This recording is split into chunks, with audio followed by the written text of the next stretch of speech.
이번 10월 1일 일본의 제102대 총리로 취임하게 된 이시바 시게루 총리를 여러분 앞에 소개합니다. 신학의 양심에 따라 가장 먼저 야스쿠니 신사 참배하지 않겠다라고 양심에 선언했던 이 이시바 시게루는 바로 4대째 크리스찬으로서 모태 신앙으로 우리에게 잘 알려집니다. 지난 사전 5기 끝에 이번에 102대 총리에 취임하게 된 겁니다. 이분은 어릴 때부터 교회가 속해 있는 유치원을 다녔고 고등학교 때 주일학교 교사를 했던 사람입니다. 더 놀라운 것은 이 일본 자민당 총재가 된다는 것은 하늘의 별따기입니다. 계보가 없습니다. 이 사람은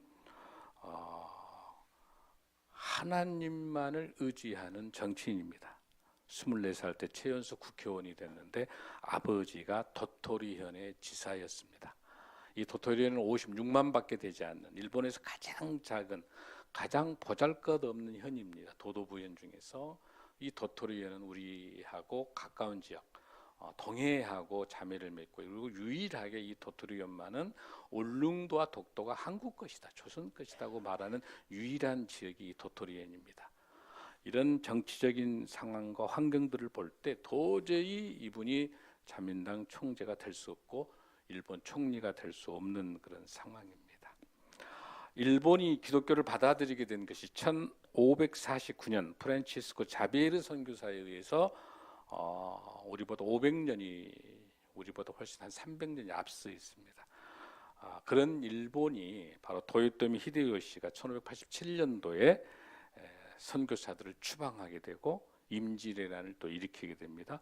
기독교 박해합니다. 뿐만 아니라 이어하는 도쿠가와 이에야스는 더 악랄한 기독교 금교령을 내립니다. 일본이 예수님을 기독교를 받아들일 수 있던 1889년 메이지 유신 이후에 군국주의가 되면서 기독교를 받아들이게 됩니다.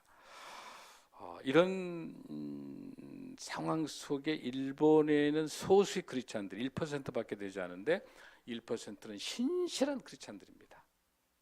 숫자는 많지 않지만 정말 진실된 크리스찬들이죠. 제가 왜 이 이시바 시게루를 아냐면, 제가 국가조찬기도회 사무총장으로 있을 때 이시바 국회의원은 그 당시에 국회의원 하고 있으면서 우리 한국이 이 챕터에서 내준 일본의 국가조찬기도를 제가 창립하러 갔었어요. 바로 그것은 CBMC를 통해 가지고 창립을 하는데 도저히 일본 사람들은 새벽에 일어날 수가 없어요. 그래서 전 세계 유일하게 일본은 만찬 기도회예요. 저녁에 합니다. 조찬을 할 수 없다는. 이때 이시바 시게루가 늘 나와서 기도하고 인사말을 나눴던 거기 때문에 언젠가는 이분이 일본을 책임질 수 있는 지도자가 되겠다 했는데, 이번에 압도적인 그 지지를 갖고 있던 여성 후보를 간발의 차로 이겨서 바로 102대 총리가 됐습니다. 기대할 수 있는 것은 야스쿠니 신사를 하지 않는 총리가 나왔다고 하는 이 사실입니다. 저와 같이 지금 친구하고 있는 핫도야마 총리가 계세요. 아주 독실한 크리스찬인데 이분은 93대인데, 그러니까 2009년도 2010년도인데 이분은 대한민국이 조선이 용서할 때까지 회개하자, 이안부 문제나 모든 문제들 이렇게 했던 총리 이후로 개신교 기독교 출신 총리가 이번에 됐습니다. 우리 총리가 이번에 인터뷰를 하면서 2017년도에 국가조찬기도에 참석해서 이렇게 이야기한 기억이 납니다. 가장 좋아하는 찬송이 뭡니까? 라고 물어보니까 우리 찬송가 600장, 교회의 참된 터는, 이 웨슬리 곡인데 이 곡을 좋아하고 교회에 대해서 자기가 잘 알면서 평화와 진정한 세계 평화, 전쟁의 역사가 없는 일본이 됐으면 좋겠다라고 하고 있습니다. 그러면서 이분이 지금 공약을 내세운 것은 뭐 많이, 오늘 제가 거기까지 이야기. 이분의 좌우명을 보면은 독수리처럼 강한 새는 무리를 짓지 않는. 그러니까 이 사람은 비둘기파여 가지고 계파가 없어요. 일본은 아주 계파 중심인데 철저하게 하나님 말씀 중심으로. 다만 이제 염려한 것 중에 하나는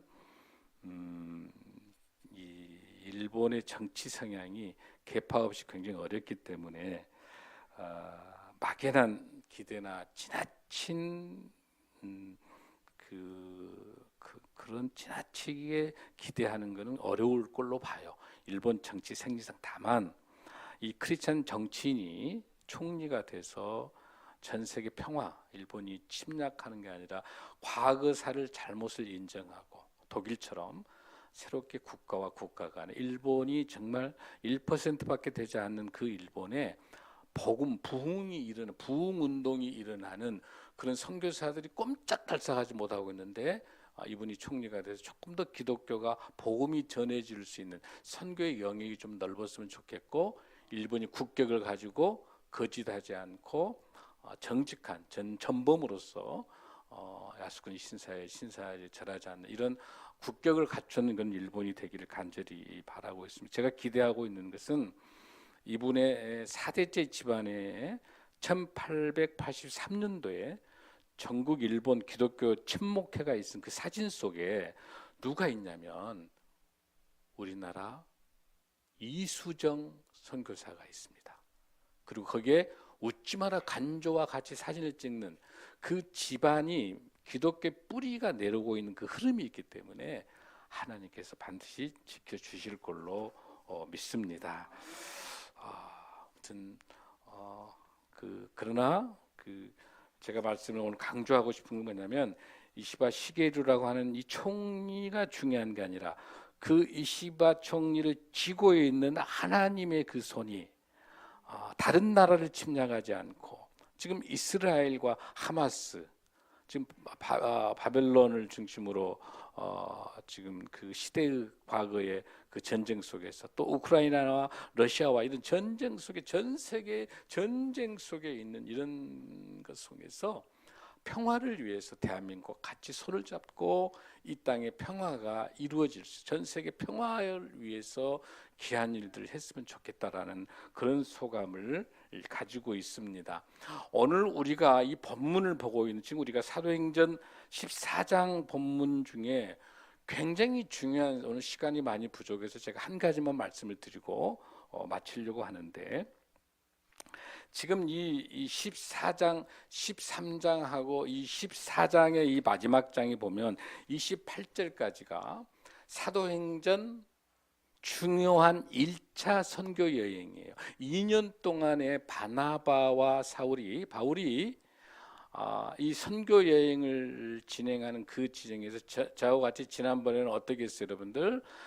시리아 안디옥에서 실루기아 쪽을 거쳐가지고 여러분들 살라미로 그 키프로스 구브로 섬으로 가서 그 키프로스에 있는 살라미를 거쳐서 바보라고 하는 그 지역에서 엘루마를 그 무당을 소경을 만들어내고 거기 바예수라고 하는 또 그 지역에 있는 총독에게 복음을 전했던 그 사건을 가지고 버가로 가서 비시디아 안디옥 쪽으로 가가지고 그곳에서 복음을 전하다가 쫓겨난 것까지 우리 지지난주에 설교했죠. 잊으셨어요?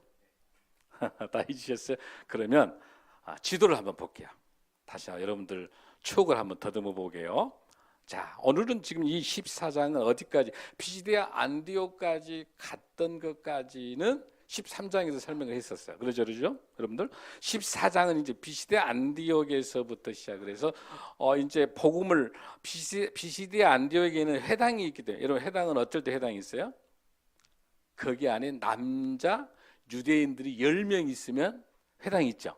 그 회당에 제일 먼저 회당이 있는 곳에 가서 바울이 이제 복음을 전하는 거란 말이죠. 복음을 전하는 거죠. 제일 먼저 유대인들에게 복음을 먼저 전하는 거죠. 자, 그래가지고 거기 복음을 전하는데 이제 어떤 상황이 발생하는가. 한번 우리가 14장 1절부터 한번 읽어보겠습니다. 시작. 이에 이고니온에서 두 사도가 함께 유대인의 회당에 들어가 말을 하니 유대와 헬라와 허다한 무리가 믿더라.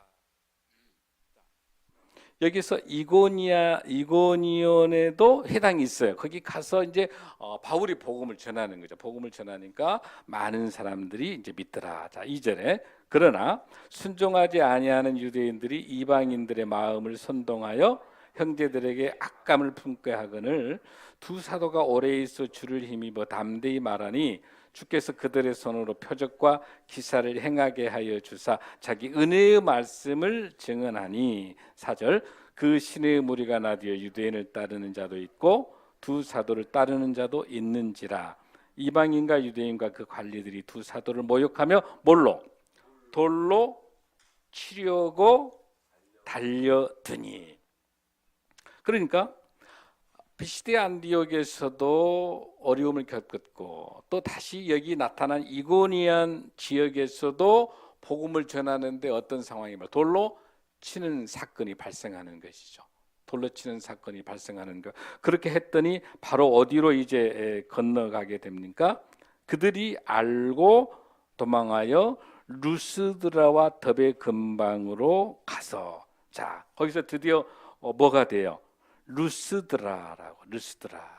자, 오늘 목사님 설교의 핵심적인 것이 루스드라라고 하는 다른 지명은 다 잊어도 좋은데 루스드라라고 하는 그 지명 한번 보겠습니다. 그 루스드라라는 그 지명을 한번 보겠습니다, 여러분들.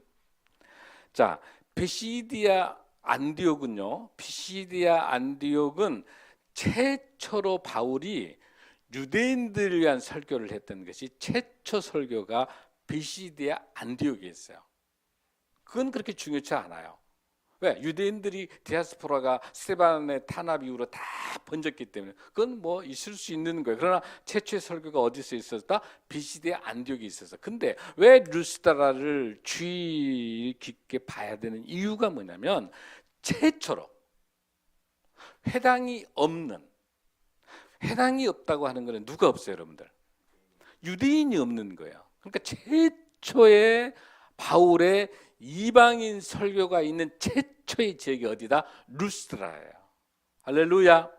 굉장히 중요한 지역입니다. 루스드라 지역. 그 지역에 대해서 우리가 한번 8절 한번 읽어봅니다. 시작. 루스드라에 발을 쓰지 못하는 한 사람이 앉아 있는데 나면서 걷지 못하게 되어 걸어본 적이 없는 자라. 바울이 말하는 것을 듣거늘 바울이 주목하여 구원받을 만한 믿음이 그에게 있는 것을 보고 10절 시작. 큰 소리로 이르되 내 발로 바로 일어서라 하니 그 사람이 일어나 걷는지라. 아멘. 아주 중요합니다. 여러분, 안진뱅이가 일어나는 사건 사도행전에서 3번 나타나요. 제일 먼저 나타난 게 여러분들 어디예요?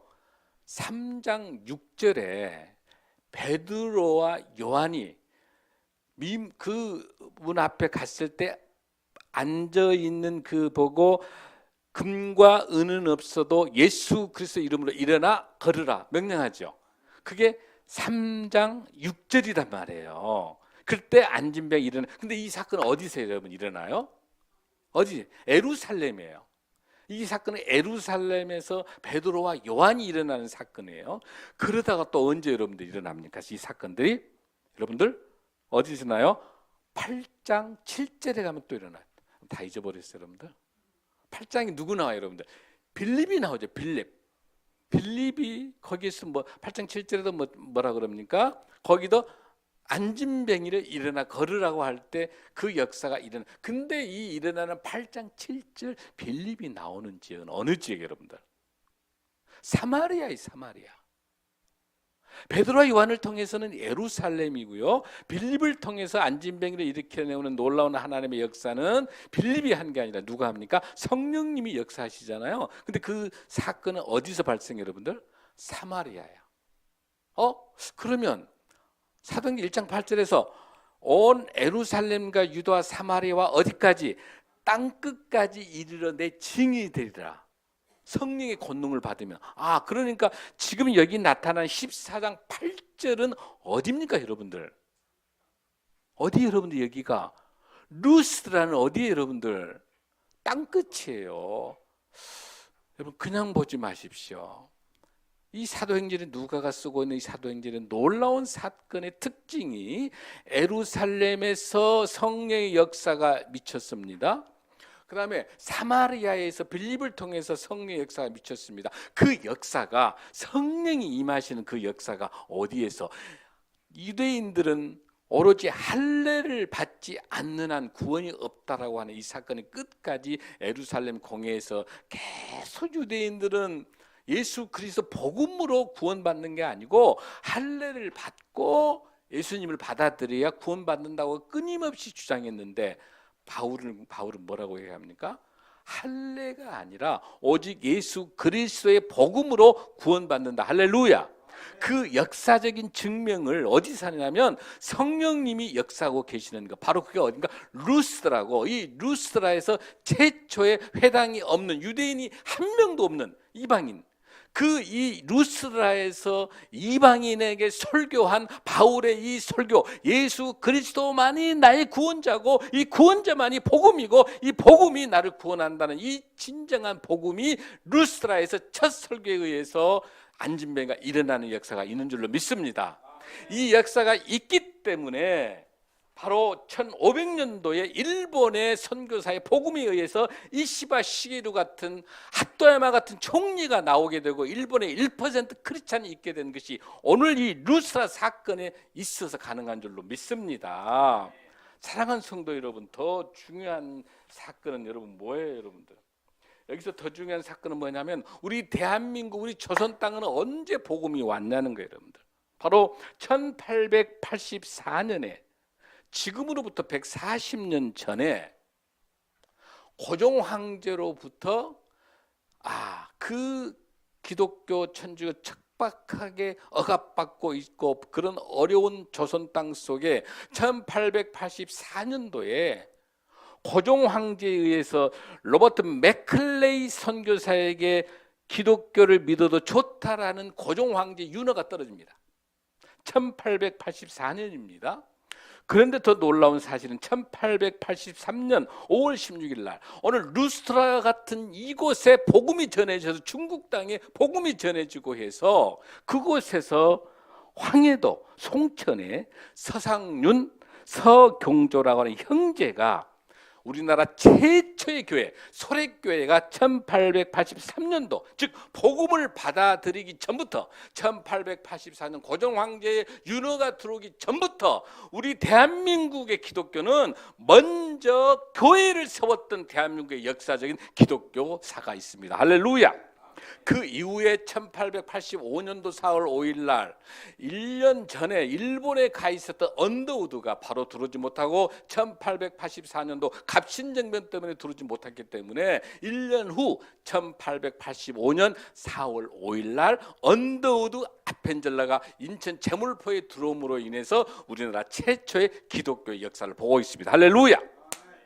지금부터 140년 전에 복음을 먼저 받아들인 신앙의 선배, 여기 나와 있는 루스트라에서 복음이 전해져서 전 세계 땅끝까지 그 이방인에게 복음이 전해져서 오늘날 조선 땅에, 오늘날 대한민국의 이 땅에 오늘 여러분들이 세례를 받을 수 있는 이 축복이 루스트라 사건인 줄로 믿습니다. 이 이상 설교가 무슨 필요하겠어요? 여러분들, 그냥 온 게 아니라 여기서 루스트라에서 이 복음을 전하면서 이 사도 바울이 어땠는가 여러분 보셔야 됩니다. 보십시오. 9절에 10절에 시작.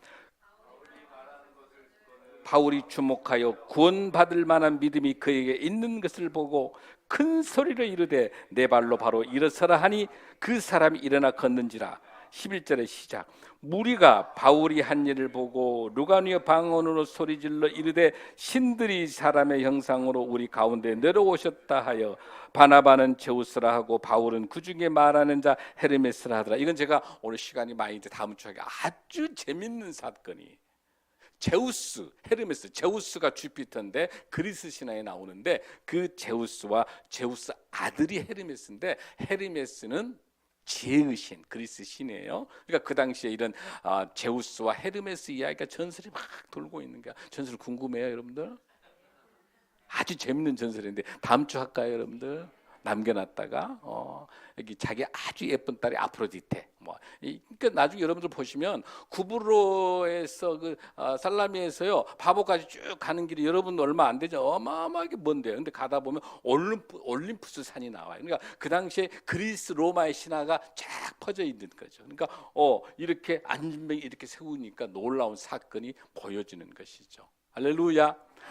기대하십시오. 다음 주에 정말 바울을 통한 놀라운 역사의 드라마가 이어질 겁니다. 할렐루야. 다 함께 일어나시겠습니다.